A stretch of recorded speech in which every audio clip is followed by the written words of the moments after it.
નમસ્કાર મિત્રો, કેમ છો? મજામાં ને? આશા રાખું છું કે તમે, તમારો પરિવાર, તમારું મિત્ર વર્તુળ બધા કુશળ હશો, મજામાં હશો. ટીમ થિંકર વ્યૂઝ તરફથી અન્ય એક બુક રિવ્યૂ પોડકાસ્ટમાં તમારા સૌનું હૃદયથી સ્વાગત છે. આજે આપણે વાત કરીશું ધ ફિલ્ડ ગાઈડ નામના પુસ્તક વિશે, જે ધ સ્પાઈડરવિક ક્રોનિકલ્સ શૃંખલાનું પહેલું પુસ્તક છે. મિત્રો, જેમ તમે જાણો છો તેમ થિંકર વ્યૂઝ ખાતે અમે બાળકોના પુસ્તકો વિશે અવારનવાર ચર્ચાઓ કરીએ છીએ અને બાળકોના પુસ્તકો અમારી મનપસંદ શૈલીઓમાંની એક છે. અમે સાહસ અને જાદુથી ભરપૂર પુસ્તકો શોધતા રહીએ છીએ કે જે બાળપણને જીવનનો એક એવો આકર્ષક તબક્કો બનાવે છે કે જેને આપણે આખું જીવન વાગોળીએ છીએ. આ જ શ્રેણીમાં અમે બાળકો માટે અને યુવા વયસ્કો માટે થોડી ઘણી બુક સિરીઝ વિશે ચર્ચા કરી છે, જેમ કે વશતી હાડી દ્વારા લખાયેલ the bright storm book series, R.A. Spread દ્વારા લખાયેલ ફ્રાઇડે બાર્ન્સ બુક સિરીઝ, રોશની ચોકસી દ્વારા લખાયેલ પાંડવ શ્રેણી. આ જ શૃંખલામાં થોડા સમય પહેલાં અમારી વાંચન સૂચિમાં અમે સ્પાઈડરવિક ક્રોનિકલ્સ નામની શ્રેણીને ઉમેરી. લેખકો ટોની ડિટરલિઝી અને હોલી બ્લેક દ્વારા લખાયેલ આ શ્રેણીએ વાચકોને તેની પરિભૂમિ અને તેના પર રહેતા જીવોની વાર્તાઓ સાથે મંત્રમુગ્ધ કર્યા છે. આ બધા જીવો એક ત્યાગી દેવાયેલા એસ્ટેટમાં વસવાટ કરે છે અને આ બાળકોની ત્રિપુટી તેઓને શોધે છે.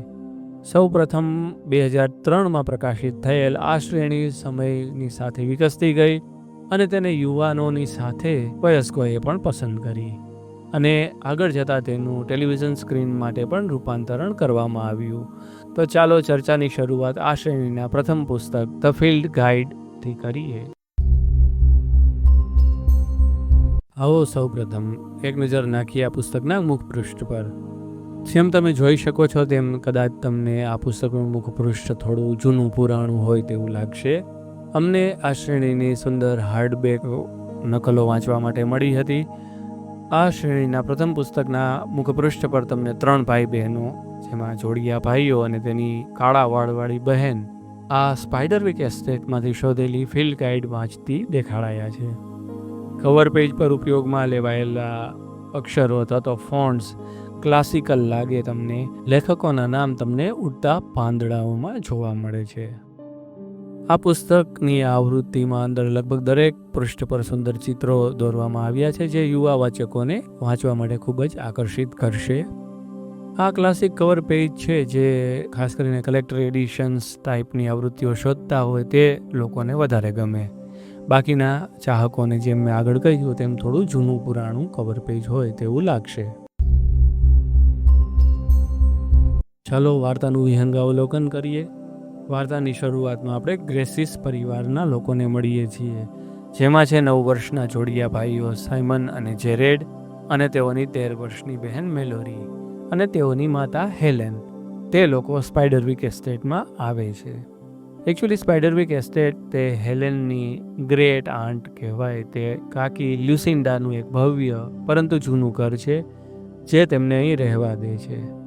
હવે આ પરિવારને પરિવારના હેડ એટલે કે બાળકોના પિતાએ અત્યારે છોડી દીધો છે, એટલે બાળકો અને સમગ્ર પરિવાર એ પછીના સંઘર્ષમય દિવસોનો સામનો કરે છે. અહીં આવવું એ લોકો માટે એક નવી શરૂઆત છે, એમ કે હું ખોટું નહીં ગણાય. અને તેઓ બધાને આ નવી શરૂઆતની ખાસ જરૂર છે, ખાસ કરીને જેરેડને, જે શાળામાં પણ સંઘર્ષ કરી રહ્યો છે.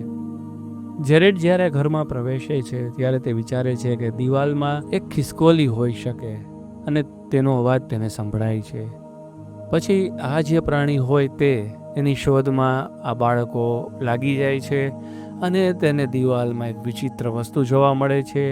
એક એવો ગોખલો કે જે વિચિત્ર છે અને ટ્રોફીઓથી ભરેલો છે. તેઓ આ સામગ્રીને ફેંકી દે છે અને તેમાંથી તેને એક રસ્તો મળે છે અને તે એ રસ્તામાં જઈ અને ગુપ્ત ઓરડાને શોધે છે.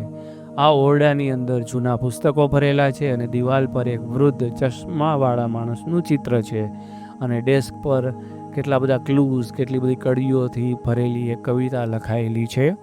In a man's torso you will find my secret to all mankind. If false and true can be the same, you will soon know of my fame. Up and up and up again. Good luck, dear friend. પરંતુ તે રાત્રે અગમ્ય વસ્તુઓ બનવાનું શરૂ થાય છે. મેલોરીના વાળ તેના બેડ ફ્રેમ સાથે બંધાયેલા જોવા મળે છે અને તેનું શરીર ઉજરડાઓથી ભરેલું છે. ગુપ્ત રૂમમાંથી આવેલા કોઈ વિચિત્ર પ્રાણીનું આ કામ હોઈ શકે એમ વિચારી અને જેરેડ કવિતામાંથી મળેલી કડીઓને અનુસરે છે અને તે એક એવી જગ્યાએ પહોંચે છે જ્યાં તેને એક પુસ્તક મળે છે જેનું નામ છે Arthur Spiderwick's field guide to the fantastical world around you.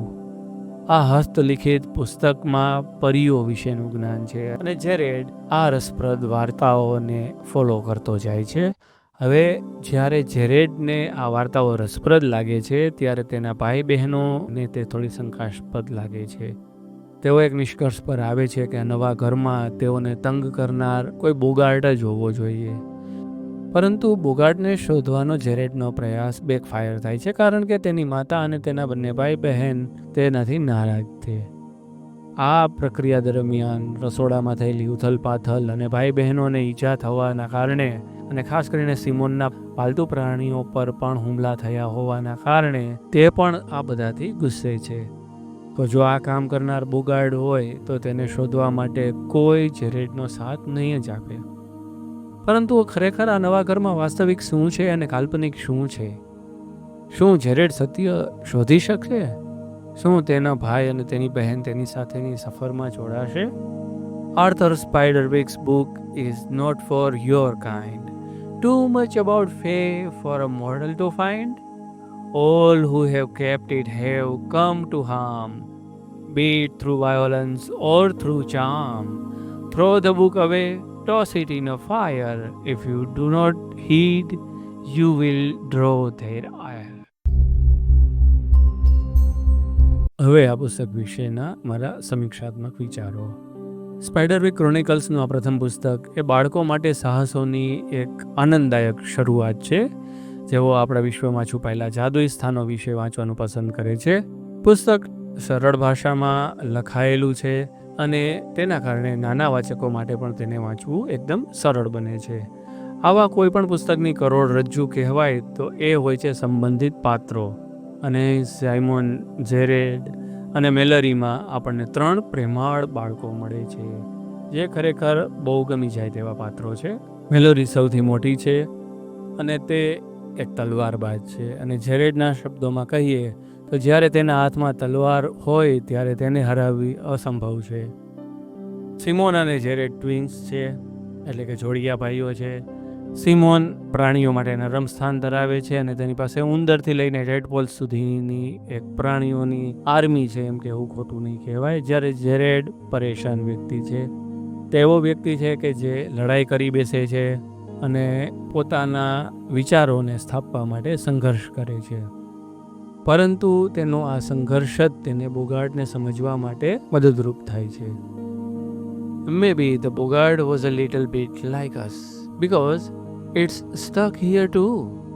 Maybe it doesn't even want to be here. Maybe being here makes it mad.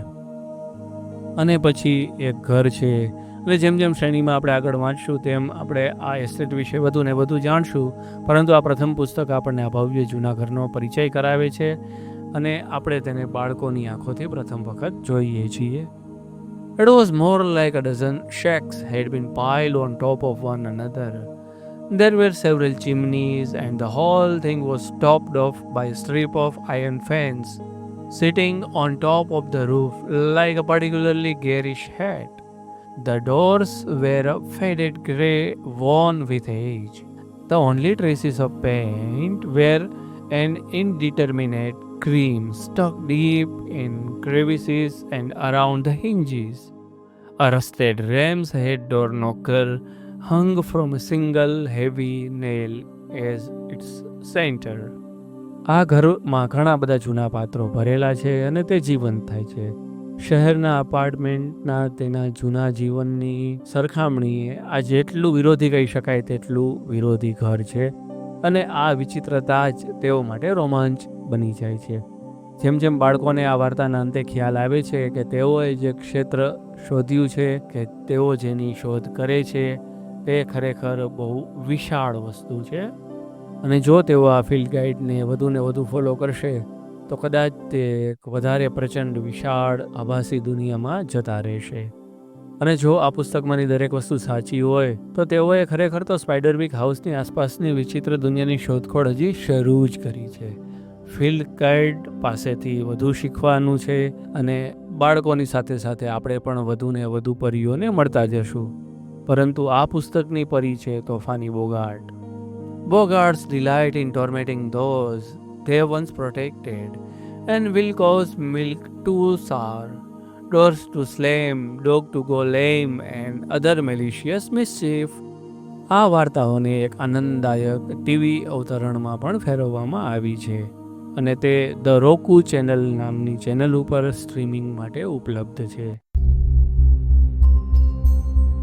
સંક્ષેપમાં કહું તો સાહસોની શ્રેણીમાં એક આનંદપ્રદ સેગમેન્ટ જેમાં 3 નાના બાળકો જે સાહસિક છે અને તેના નવા ઘરની આસપાસની જાદુઈ દુનિયા જે ખરેખર આકર્ષક છે. બાળકોની સાથોસાથ તમે પણ આ દુનિયા વિશે ઘણું બધું જાણશો. જો તમને આ પ્રકારના પુસ્તકો વાંચવા ગમતા હોય તો તમારે આ પુસ્તક વાંચવું રહ્યું. ટીમ થિંકર યુએસ તરફથી આ પુસ્તકને હું 10માંથી લગભગ 7.5 સ્ટાર્સ આપવાનું પસંદ કરીશ. તો શું વિચારો છો મિત્રો? શું તમે આ પ્રકારના પુસ્તકો વાંચવાના પસંદ કરો છો? શું આ પુસ્તક તમને વાંચવું ગમશે? શું આ પુસ્તક તમે ઓલરેડી વાંચેલું છે? શું માનો છો તમે આ રિવ્યૂ વિશે? કેવો લાગ્યો આ રિવ્યૂ તમને? બીજી કઈ બુક છે કે જે તમે સજેસ્ટ કરો છો કે અમે તેના વિશે ચર્ચા કરીએ? અને આ ચર્ચામાં બીજા કયા પોઈન્ટ્સ અમે આવરી લઈએ તો તમને વધારે ગમશે? તમારા સજેશન્સ, તમારું ઇનપુટ અમારા માટે બહુ મહત્ત્વનું છે. તો ફરી મળીશું અન્ય પોડકાસ્ટ સાથે. ત્યાં સુધી તમને બધાને નમસ્કાર. તમારા પરિવારનો, તમારા લાગતા વળગતાનો ખ્યાલ રાખજો.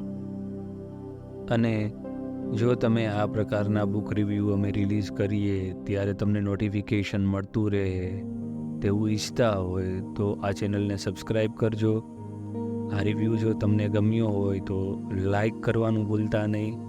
અને તમારા મિત્રો, તમારા લાગતા વળગતાઓ, સગા સંબંધીઓ જેને પણ તમને એમ લાગે કે આ પ્રકારની બુક, આ પ્રકારના રિવ્યૂ સાંભળવા ગમશે તેની સાથે જરૂરથી શેર કરજો.